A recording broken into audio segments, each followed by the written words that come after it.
Good evening and welcome to I guess, special edition of the Saints Insider podcast. This is some live reaction to the Saints roster cuts and a 53-man roster. Zach Ewing here with Jeff Duncan. Our other guys are running around chasing stories still, writing stuff for the morning paper and for NOLA.com tonight. But lots of good stuff up there already and lots to talk about, Jeff. This was, we talked yesterday, you, me, and Rod Walker, about how we were pretty on board with what was going to happen with this 53-man roster. There was only a couple things that we disagreed on, but we got some surprises today.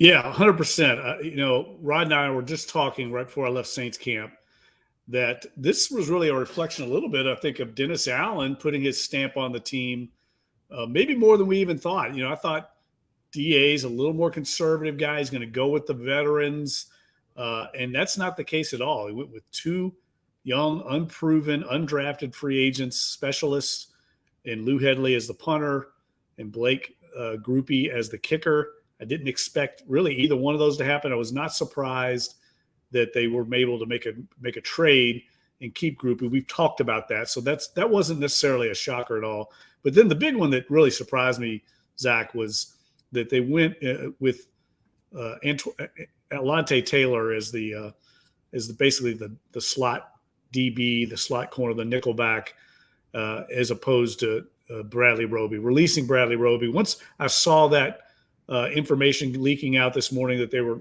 fielding trade calls, that did raise a red flag that he may be vulnerable, and certainly they moved on from him. So they got a lot younger at a lot of different positions today.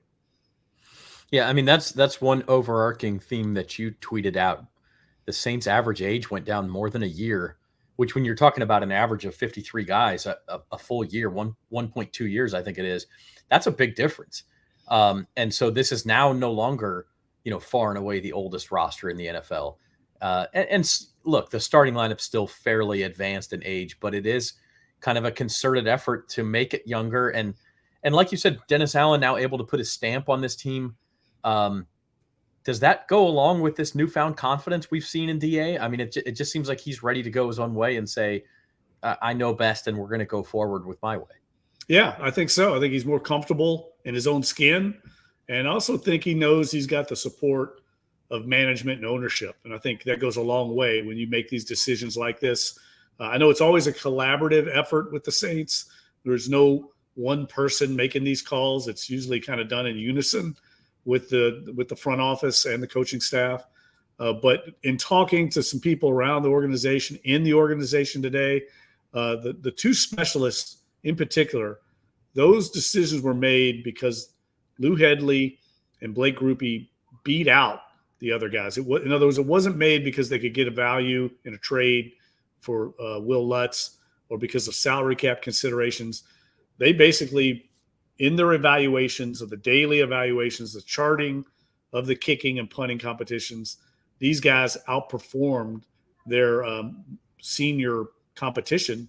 And so they went with the guys that they felt were the best players. And that goes a long way in the building when you know that the guys that just performance is actually what the decision's about, not some kind of politics. I know Luke Johnson did report that the Bradley Roby decision was at least in part salary tied. And Matthew has a good question here on Facebook saying, I would love to know what they saw out of Taylor in the slot. I mean, he played full time for half the season last year on the outside and played very well. The Saints pass defense didn't drop off a whole lot without Marshawn Lattimore.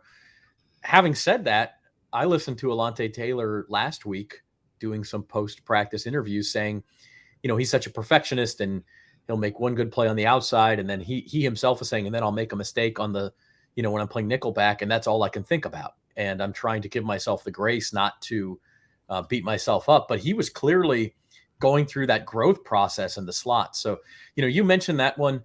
Do we think it is Allante Taylor will be the guy at nickelback? Yeah, 100%. There's no doubt. I mean, look, he's a great athlete. I think they feel like they're not making this decision for what's the best 53 for week one. They're making it for who's going to be the best 53 by the end of December when they get in hopefully the playoff chase and down the road.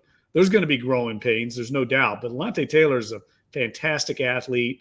He's certainly, I think, a guy that upgrades their athleticism on defense over Bradley Roby. But there's going to be some days where he struggles. There's no doubt. But I think they feel like they'll work through those. They got enough talent around him to bring him along.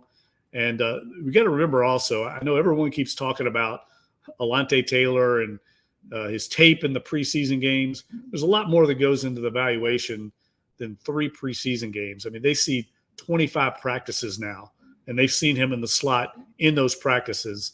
And that far and away is what they're basing this evaluation on, and a projection beyond where he's at now, looking at him, what's he going to be like in week 7, 8, 9 on down the road. I think the other thing, Dunk, that people need to remember is that this is the initial 53-man roster. It's not going to be the 53-man roster even on opening day. Like, things will change. We think there'll be a Marcus May suspension at some point for his DUI from a couple of years ago. They'll have to replace him. There'll be guys placed on IR, and they'll have to be replaced. So, a guy that Jaylon Smith cut, we think he's a candidate to come back. And that's sort of the nuance of this, is if a guy is more than a 4-year veteran, he doesn't have to go through the waiver process. It's easier for the Saints to go to him and say, look, we're going to cut you on Tuesday, but we have a contract waiting for you as soon as we clear a couple of roster spots. Is that how you see it, specifically with Jaylon Smith and maybe some other guys? Yeah, I think there's probably some kind of agreement between them. Now, you never know, right? I mean, another team, you are leaving it up to, kind of a good faith conversation. There's another factor there, and that is that veterans like Jaylon Smith, if they're on the roster in week 1, their contract is guaranteed for the rest of the year. So there's always the possibility that they try and get him on the practice squad and then activate him to the active roster in week 2. That way they're not tied to him contractually, and it can be more of a week-to-week thing. That could be another avenue. There's lots of different ways they could go with this, but you're right. There's going to be some movement. This roster is going to change in the next 48 hours or so. And look, it could change beyond that. I had someone tell me today that they may be trying out punters in week 1, week 2. So Lou Headley might not be the sure thing that we think he is right now. He's certainly going to get the first crack, but it doesn't necessarily mean that he's going to be the long-term punter here. So main takeaways, the Saints will get younger.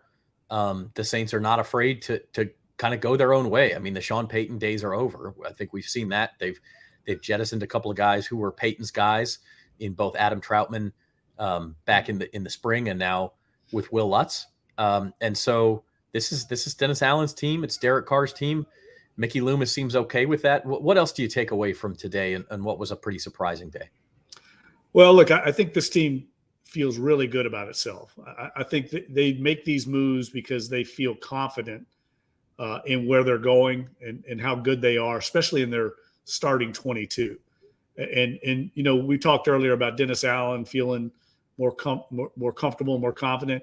I don't think you make these moves and go with unproven commodities. It's such an important position, like a kicker, if you don't feel like you've got the backing of ownership and management. And so I think that speaks to where he feels like he's at right now in his standing with the team, because we know this is a big year, right? I mean, you come off a 7-10 season. It's not what anybody wanted. There's a lot of questions about where this organization's going. And look, our theme of our special sections, right? It's going to be tipping point. So something of a tipping point season for Dennis Allen and a lot of people in the organization. And I think today's moves show just how confident he is where this team is at right now overall. Yeah, we're not dealing with a team here that cares too much what outsiders think. And the proof has to be in the pudding. They've got to show the results. And look, they've opened themselves up for some criticism. If Blake Grupe misses a big kick and they lose a close game in those first 3 or 4 weeks, you're absolutely going to hear about that. Oh, what do you think is going to happen if Will Lutz makes the Pro Bowl this year and they're going through the revolving door kicker? I mean, it'll be unrelenting, and that's part of the business. That's how it works here. There's no doubt about it. Look, they were able to pick up a late draft pick for Will Lutz. I think that certainly was a bonus. But I think this decision is one that we're going to be evaluating throughout the year, because I think this team's going to be in a lot of close games. We know their defense is very good. They played a lot. I think they played 11 one-score games last year. So they're liable to have to rely on Blake Grupe to win a lot of close games. He's going to have to come through. Yeah, one more note I wanted to make: all three quarterbacks make the active roster. That was not unexpected because of the new rule in the NFL that you can carry a third quarterback, make him inactive on game day, but he can come in and be made active in an emergency if the first two guys get injured. So that's why Jake Hayner's on the starting roster. And then the other thing, they got a 7th round draft pick for Will Lutz. No big deal. I mean, the Saints have continued to draft well. You can nitpick here and there about, Peyton Turner's been hurt. Okay. But all 7 of their draft picks from the spring made the active roster as well, Jeff. Yeah, and 2 undrafted rookies. So you have 9 rookies on the roster. I was telling Luke and Rod today, we need to look that up. That's probably the most they've had in a while.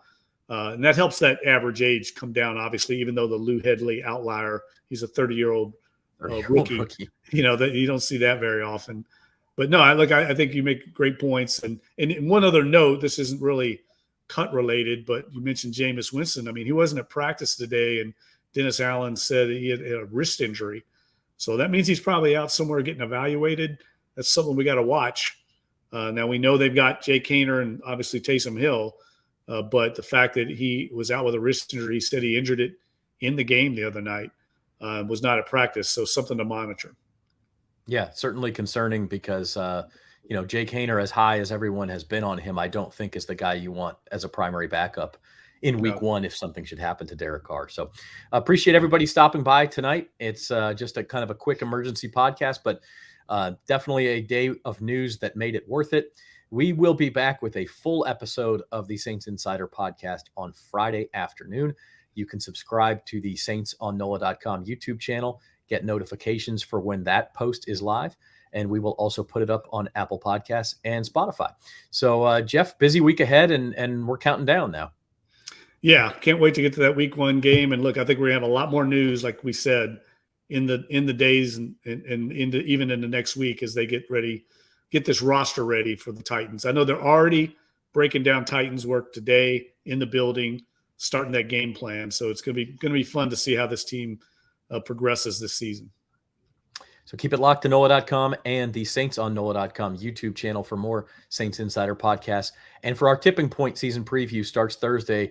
Luke's working on just a great story on Derek Carr. That's going to kick things off, and we'll have a story every weekday leading up to the season, something that has to do with that theme of this is really a make or break year for the New Orleans Saints. So we will have the best coverage anywhere around. That's Jeff Duncan. I'm Zach Ewing, and we will see you next time on the Saints Insider.